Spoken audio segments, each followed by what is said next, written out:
J'ai commencé le commerce depuis avant que tu ne commences. Je ne vais jamais te laisser évoluer plus que moi et je veux rien te rembourser. Badji croyait avoir effacé son crime à jamais, mais le destin avait déjà préparé son retour. Après avoir frappé Didi et l'avoir laissé pour mort au bord de la route, Badji prit la moto de son ami ainsi que les 100 millions de francs CFA que Didi transportait pour son voyage. Le cœur rempli de peur mais les yeux tournés vers l'argent, il rentra chez lui avant l'aube, vers 5 heures du matin.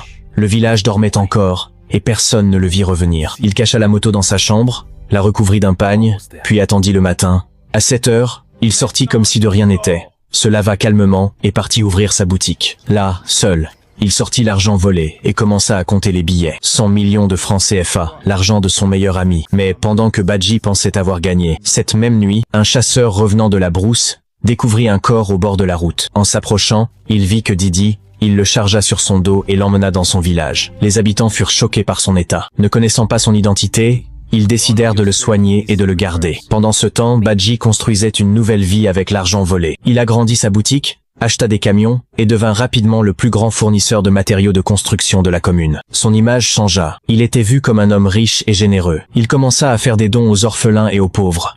Mais derrière cette image se cachait un crime. Chez Didi, l'inquiétude grandissait. Les jours passaient, puis les semaines. Sa femme attendait son retour. Ses 4 enfants demandaient après leur père, mais Didi ne revenait toujours pas. Un mois plus tard, un homme inconnu arriva avec une terrible nouvelle. Didi était mort. La famille s'effondra dans le deuil. Badji arriva peu après, feignant la tristesse. Il consola la veuve, s'occupa des enfants, et participa aux dépenses des funérailles. Il jouait parfaitement le rôle de l'ami fidèle. Les semaines passèrent, et Badji continua à soutenir la famille, entretenant son image de bienfaiteur.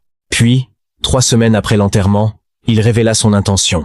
Il voulait épouser la femme de Didi. Sous prétexte de protéger la famille, il cherchait en réalité à prendre la boutique et tout l'héritage de son ami.